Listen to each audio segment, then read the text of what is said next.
बिस्मिल्लाहिर्रहमानिर्रहीम। आज का दौर फितनों का दौर है और हर मामले में लादीन अनासिर, ख़ुद को सेकुलर कहने वाले, ख़ुद को लिबरल कहने वाले, दीन के अहकामात के मामले में, शायर इस्लाम के मामले में शुकूक व शुबहात को जन्म देते हैं, गलत फहमियाँ पैदा करते हैं, वसाविस दिलों में डालने की कोशिश करते हैं ताकि उन वसाविस के नतीजे में, उन शुकूक व शुबहात की वजह से, उन गलत फहमियों की बुनियाद पर ईमान वाले अपने रब की रहमत से महरूम हो जाएं। ईमान वाले शरीयत के अहकामात पर अमल पैरा होने के मामले में कोताही के मुर्तकिब हो जाएं। कुर्बानी भी एक ऐसा अमल है कि जो अल्लाह रब्बुल इज़्ज़त ने हज़ूर रहमत सल्लल्लाहु अलैहि वसल्लम की उम्मत के लिए हज़रत इब्राहीम अलैहिस्सलाम की मिल्लत और उनकी निस्बत की बुनियाद पर अल्लाह के हबीब सल्लल्लाहु अलैहि वसल्लम की सुन्नत के तौर पर, एक ज़िम्मेदारी के तौर पर इस उम्मत के लिए इसको जो है वो वाजिब किया है। और बहुत सारे लोग इसके बारे में ये गलत फहमी फैलाते हैं, ये शुकूक व शुबहात जन्म देने की कोशिश करते हैं कि जी एक ही दिन में इतने ज़्यादा जानवरों को ज़बह करना ये माल का ज़िया है, ये इसराफ़ है, ये फ़जूल ख़र्ची है, ये ज़्यादती है। इतनी रकम, इतना पैसा और इतने वसाइल और असबाब वो रिफाही कामों में लगाने चाहिए। इस रकम के ज़रिए से कुएँ खुदवाने चाहिए, इस रकम के ज़रिए से अस्पताल बनवाने चाहिए, इस रकम के ज़रिए से ज़रूरतमंद बच्चियों की शादियाँ करवानी चाहिए, इस रकम को गरीबों और मुस्तहिकीन की मदद के लिए इस्तेमाल करना चाहिए। ये जो बातें हैं ये बज़ाहिर तो बड़ी खुशनुमा मालूम होती हैं, लेकिन ये याद रहे कि अल्लाह रब्बुल इज़्ज़त की तरफ से बहुत सारे अहकामात ऐसे हैं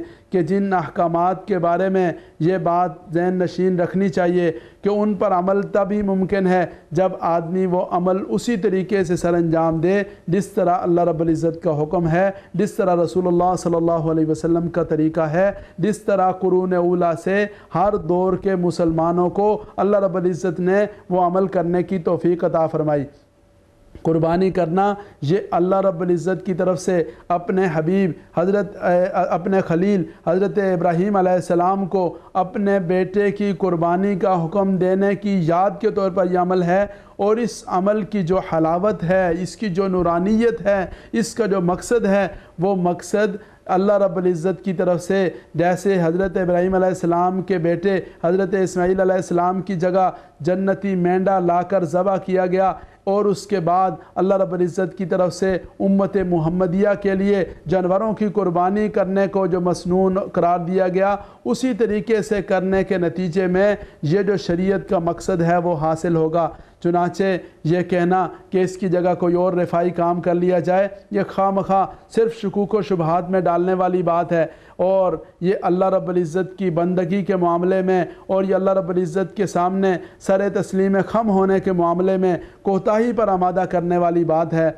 ये याद रहे कि वो खुश नसीब लोग जिन्हें अल्लाह रब्बुल इज़्ज़त की तरफ से कुर्बानी करने की तौफ़ीक मिलती है, वो खुश नसीब लोग जिन्हें अल्लाह रब्बुल इज़्ज़त की तरफ से हज बैतुल्लाह की सआदत नसीब होती है। देखने में ये आया है, तजर्बे में ये बात आई है कि गरीबों की मदद में वो पेश रहते हैं, ज़रूरतमंदों के तावन में वो सबसे आगे आगे होते हैं। और हस्पताल बनाने का मामला हो, कुएं खुदवाने का मामला हो, गरीबों के बच्चों की शादियां करवाने का मामला हो, वो लोग तो माशाल्लाह पेश रहते हैं कि जो कुर्बानी करने की सादत हासिल करते हैं, जो हज बैतुल्लाह के लिए जाने का एजाज़ पाते हैं। और वो लोग जो तबसरे करने वाले, बातें करने वाले, वो इस सादत से उमूमन देखने में ये आया है कि वो महरूम रहते हैं। और फिर ये भी ज़रा सोचने की बात है कि एक अंदाज़ ये है कि गरीबों का तावन किया जाए, उन्हें नकद रकम दी जाए, उन्हें भिखारी बनाया जाए, उन्हें पैसे नकद शक्ल में दिए जाएं। और दूसरा तरीका ये है कि उनके लिए ज़राए माश पैदा किए जाएं।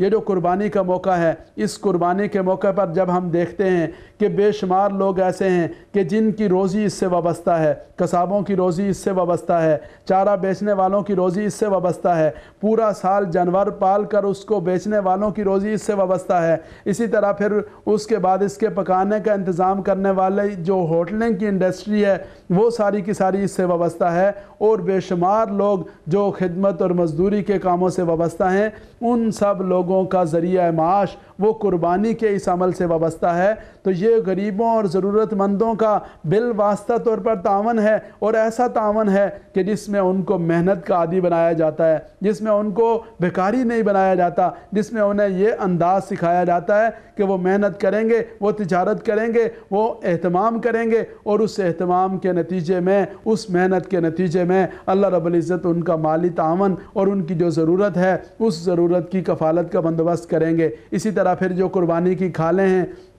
ان کھالوں کے نتیجے میں بے شمار لوگ ہیں کہ جن کے لیے تعاون کی اللہ رب العزت کی رحمت سے ضرور جو انتظام کیا گیا ہے۔ اسی طرح جو قربانی کا گوشت ہے وہ جن لوگوں کے حصے میں آتا ہے، وہ ایسے لوگ بھی ہوتے ہیں جو پورا سال گوشت خرید نہیں سکتے اور وہ اس کو افورڈ نہیں کر سکتے۔ یہ قربانی کا موقع ایسا ہوتا ہے جب اللہ رب العزت کی رحمت سے، اس قربانی کے عمل کی برکت سے ان کے لیے یہ خوشی کا سامان ہوتا ہے، اور وہ گوشت کھانے کی جو یعنی استطاعت نہ رکھنے کے باوجود ان کو یہ موقع میسر آتا ہے۔ تو اگر دیکھا جائے تو یہ قربانی کا موقع بے شمار قسم کے فوائد اور مقاصد کا حامل ہے، اور اس کی وجہ سے بالواسطہ طور پر اگر دیکھا جائے تو غریبوں کا تعاون بھی ہے، ضرورت مندوں کو خوشیوں میں شریک کرنا بھی ہے، اور اللہ رب العزت نے جن لوگوں کو مالی فراوانی نصیب فرمائی ہے ان کے دلوں میں اپنے ضرورت مند بھائیوں کے تعاون کا جو جذبہ اور تربیت ہے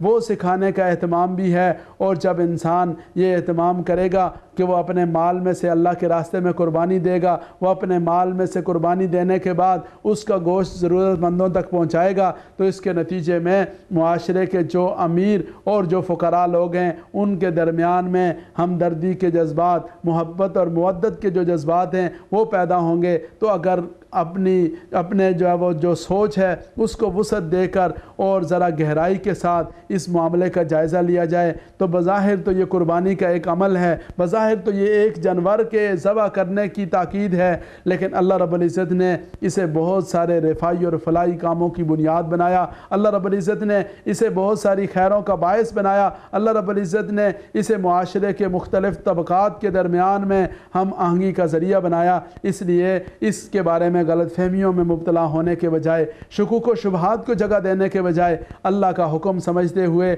اسے بجا لانا چاہیے۔ اللہ رب العزت اس میں اپنی رحمت سے بہت ساری خیر مقدر فرماتے ہیں۔ اللہ رب العزت کی ذات سے دعا ہے اللہ تعالیٰ مجھے اور آپ کو عمل کرنے کی توفیق نصیب فرمائے۔